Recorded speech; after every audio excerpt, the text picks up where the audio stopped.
Hi, everyone. Congratulations, you're spending more money on taxes than on food, clothing, and shelter combined. These are Muslim values. These are Canadian values. Oh, yeah. I've got to say, there are three things that are assured in life, and that's death, taxes, and a Liberal government that breaks his promises. Yeah, here. The member opposite says. 6 months ago, the Liberals stood here and told Canadians to trust them just one more time. They promised lower spending, lower costs, and to reduce the size and scope of the federal government. They said they had heard Canadians loud and clear. They said they finally understood the pain that they had caused. It's like a toxic ex. They said that things this time would be different. And every single one of those promises, their record is nothing but failure, total, utter failure. Every single one of them. This House passed a budget with a record $78 billion deficit. That's more than twice the size of the one that Justin Trudeau wanted to run years ago. And that's a tiny change. It's not a tiny change, I should say. It's not a rounding error. It's billions and billions of dollars. And if anybody thinks the Liberals are going to stop at $78 billion, well, then I have a bridge to sell them. And I think the Parliamentary Budget Officer would also have something to say to that, too. In fact, he said the chances of them, of their out-of-control spending being less than $78 billion was less than 10%. If someone told you there was less than 10% chance of you being able to start your car in the morning, you would get a new car. Or if there was less than a 10% chance that you would pass a math test, you would get a tutor. But when we learn that the chances are less than 10% that this government shows just a little bit of fiscal restraint or fiscal discipline, the Liberals will tell that budget officer that he's likely going to be out of a job for telling the truth. And here's what else he had to say, just so I can remind everybody watching. He said the spending is, quote, shocking, stupefying, and unsustainable. And he's a neutral, nonpartisan appointee of this place. He was put in by this very government. The office was put in by the very government, I should say. The government is dropping $90 billion in new spending onto the books, and that's over $5,000 for every single household in Canada. That's money taken directly out of the pockets of Canadian families and seniors through higher taxes, through higher inflation, and through higher interest rates. And why talk about that? We already spend more on the debt than this country spends on transfers to the provinces for health care, or every dollar that is collected in GST, meaning that every dollar that's collected on the sales tax in this country doesn't go to doctors, and it doesn't go to nurses, and it doesn't go to hospital capacity. It goes to bankers, and it goes to bondholders to pay for their addiction to spending. If you think Justin Trudeau's continuing gift to you and your family is fiscal responsibility, then this guy should just say, hold my beer. You keep paying for his irresponsible spending at $5,000 a pop per household. And it's only going to get worse. This Prime Minister and his Finance Minister continue to run debt on the taxpayer credit card. They're effectively sinking the next generation. I'll have much more to say about the budget because I think it's wrong and it's dangerous for so many reasons. But we're here today to continue this debate on affordability. So let's talk about what the government is doing on affordability, or rather, what the government is doing to affordability. All you have to look at is the lineups in every major city at food banks, in every small town. 2 million people in this country are now visiting a food bank every single month. It's 4 million people in Toronto. In the span of 1 year alone, 1 in 5 people are now skipping meals. They're skipping meals to make that food last longer. It's not just about numbers, it's about the people behind the numbers. The kid that goes to school every single day on an empty stomach can't learn and grow. It's the college-educated worker who, despite working a full-time job, he still finds himself or herself at the end of the month with not enough to pay the bills. It's a senior citizen who, after years of sacrificing and saving, has to make the choice between heating her home or having a hot lunch. These are the stories that we hear in our neighborhoods every single day. And all of this is happening in Canada. This is the country that is supposed to be one of the richest in the world.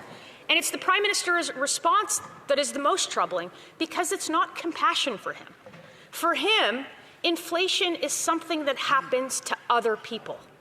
The response from Ottawa has been textbook on this.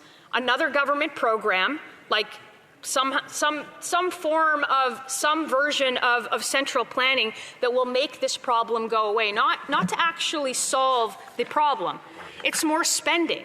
It's a central bank economist that somehow missed that class that taught you that an increase in money supply in this country leads to inflation.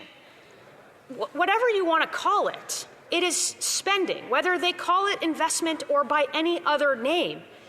It doesn't matter. It's the same thing, and it costs every single family more than $5,000 in this country. So for the small amount of tax cut that they get, and believe me, we're not going to stand here and oppose a tax cut, but if you're giving somebody a small tax cut and then on the other end, you're going to charge them $5,000 for your irresponsible spending, Canadians are going to have a lot of questions, and that's exactly what we're here to do. 1 + 1 never equals 2 with this government. It's keeping in place things like the Liberal taxes on food that make life more expensive while denying that they exist. It would be only Liberals that deny the industrial carbon tax on a farmer that grows food. It would be Liberals who deny a fuel standard on a trucker who ships food. It would only be Liberals that deny a packaging tax on the people that sell food. And it would only be Liberals that stand in this House every single day and deny that the person who is buying food is now paying more for it because of their taxes. The Liberals say that they're going to cut taxes in this bill, but you got to read the fine print. The tax cut adds up to $90 a year for an average Canadian. $90 of savings. But the $5,000, the more than $5,000 they're going to be spending because of this Liberals' irresponsible budget really wipes out that $90 a month. So who really comes out on top is the question. So when you go to a casino in Las Vegas, and I'm sure there's some people who are watching at home that have been to a casino in Las Vegas, the house always wins. Eventually, the house wins. And when you live in Canada, it's starting to feel like the government always wins and Canadians always lose. Because the $90 that they give you a month is wiped out entirely by the irresponsible inflationary spending of their massive deficits that they're running. Deficits that they promised that they would keep down $16 billion less than what they put on the table. Deficits that are bigger than Justin Trudeau's deficits. Deficits that are the biggest in this country other than COVID. So instead of more of this, the bait and switch that we continue to see, here's what I think common sense would dictate that we should do. Let's cut income taxes for real. Not by $90, but by hundreds of dollars a year per Canadian, by thousands of dollars a year for every Canadian, so that families can actually get relief and get ahead. Let's cut taxes on home building so that young people can finally afford a home in this country. Let's cut the carbon tax in all of its forms, in the industrial carbon tax, the hidden taxes on food, the plastics ban, the fuel standard, making growing, shipping, and selling food more expensive. Let's cut all of those taxes. Let's not say that these taxes are imaginary, because for millions of families across the country, and if you've been in the neighborhood and if you've been to your grocery store, which the Prime Minister hasn't been to, you would know that Canadians are paying more this year than they were last year. They were paying more last year than they were paying the year before. And that is a shame in this country, because it is their taxes that are increasing the price of food. Every Canadian who cannot make ends meet right now should know that their tax dollars are being spent responsibly in Ottawa. The government doesn't have money. They can only tax you to get more of it. And when they spend it irresponsibly, it's going to cost Canadians' family more than $5,000 a year. And everybody should know that. Questions and comments? Questions et commentaires. L'honorable député de Québec. The honourable member for Quebec Centre. Thank you. I listened with some attention to the speech, and I wonder how someone from the Conservative Party could vote against a bill that reduces taxes, middle income taxes, for 22 million Canadians. How is that possible? How is it possible that, given her speech, where she says that she wants taxes on new homes for new buyers to be removed, that's exactly what this bill does. How can she vote against such a bill? Full member for Thornhill. Speaker, they needed us to get to this point in the debate. I don't know if the member is new here, but we would never oppose tax cuts. What we are saying, though, is that the $90 that they're giving Canadians is wiped out immediately by the $5,000 that they are piling on every single Canadian family. So I'm not sure how that member sits with that government and votes for that. Questions and comments? Questions et commentaires. L'honorable député de répondre. The honourable member for Repentigny. Mr. Speaker, the Bloc Québécois fully supports the second part of the bill, including with the GST cut for new buyers. We don't think this goes far enough, because when we look at what's really preventing people from accessing property, it's that it can be hard for them to save up a deposit. And also the fact that home prices and rents are skyrocketing. So it's hard to save for a deposit. So we have two specific suggestions in the Bloc Québécois. One of them would be that parents could use the RESP to access property. That would be a zero-cost measure. And the other one would be a no-interest loan for first-time homebuyers. That would cost almost nothing. So I'd like to hear what my honourable colleague thinks of those ideas. Member for Thornhill. Speaker, I just want to say that home ownership in this country didn't used to be a distant dream for so many Canadians. And today, there are 8 out of 9 young people that do not believe that they will ever own a home in this country. We brought forward solutions in the Conservative platform to which they made some promises on housing. They delivered 1 out of the 3 promises, and probably the one that affects home buyers the least.